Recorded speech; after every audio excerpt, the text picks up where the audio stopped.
roast a Boston butt. Her husband does roast. So if you'll look, we're going to pan to the right, and here are my 3 live audience members. I also have Kyla, my sister-in-law, to the left on FaceTime, and Sandra, my adopted grandmother, if you will, or grandmother-in-law, held by my beautiful wife there.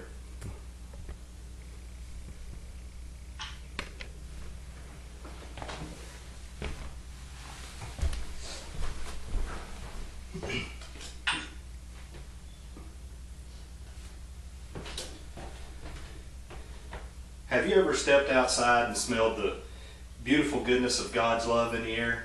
If you've ever smelled a Boston butt smoking, you definitely have.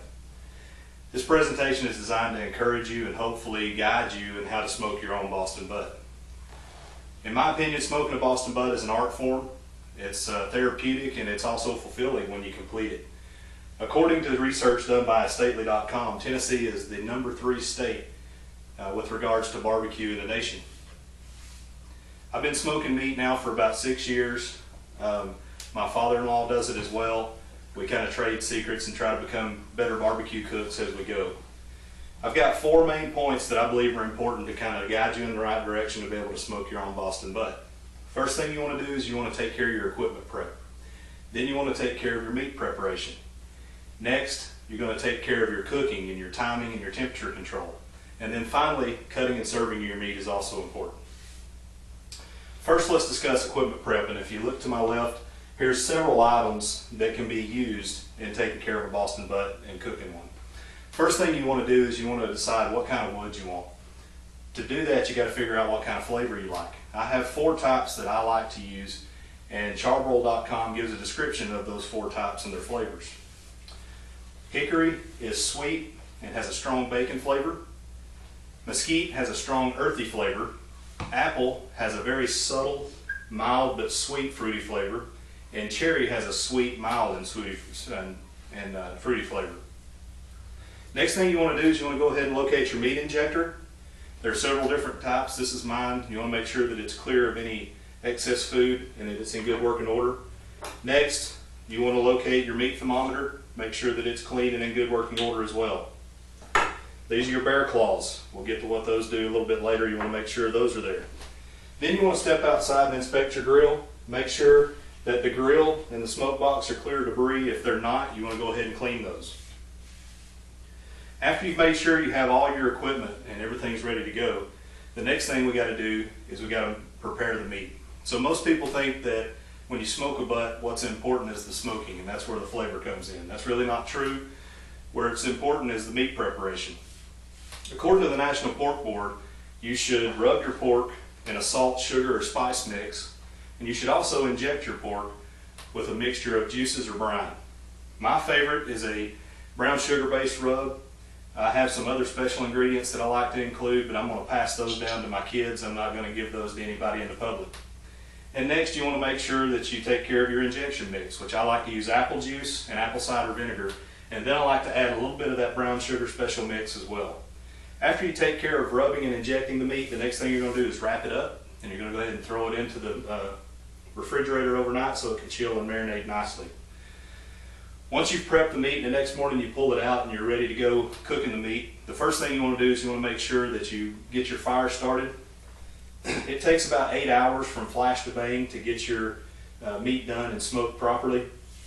There's a warning that the USDA puts out for the safe handling of smoked pork. You want to make sure that the internal temperature of your butt is about 160 degrees before you serve it. If you don't, you run the risk of transmitting foodborne illnesses.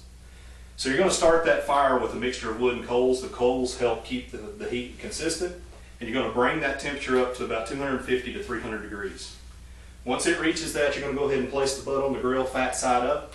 That way the fat melts nicely, gets over the cut of meat, and makes it good and juicy. You're going to do this until the meat reaches the internal stall. That'll happen in about 6 hours.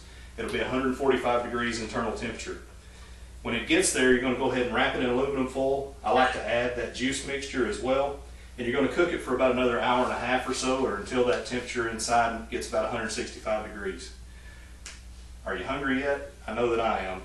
So it's time to finish this thing off. So the next thing we're going to do is pull it off. Bring it inside and allow it to rest for about 10 minutes. Once it's rested for about 10 minutes, you're going to go ahead and remove the bone. And you have two options when it comes to how you're going to serve it. You can either slice it or pull it. I prefer slicing it. If this is the method that you want to use, you want to take special care and consideration that you don't get too anxious when you're slicing the meat, because you can damage the butt, because it's going to be very tender and juicy at that point. This is what the finished sliced butt looks like. If you mess that up, there's nothing to worry about. You just go ahead and go to the pull technique. That's where the bear claws come into play.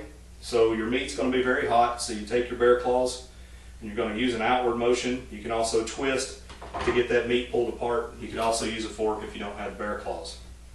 Then you can serve it with a roll or a bun. It really doesn't matter. You really can't mess it up at this point. You don't even need sauce if you don't want it. In conclusion, this task can be very daunting, but if you just follow the steps that I outlined for success, you'll be okay. Equipment preparation, meat preparation.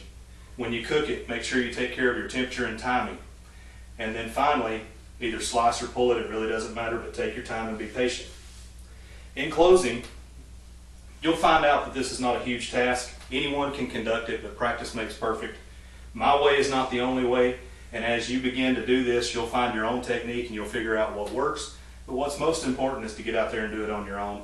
Thank everyone for your time. I hope you learned something, and I hope I've encouraged you to smoke your own Boston butt. Thank you very much. I'm going to show y'all again. And they are all still here.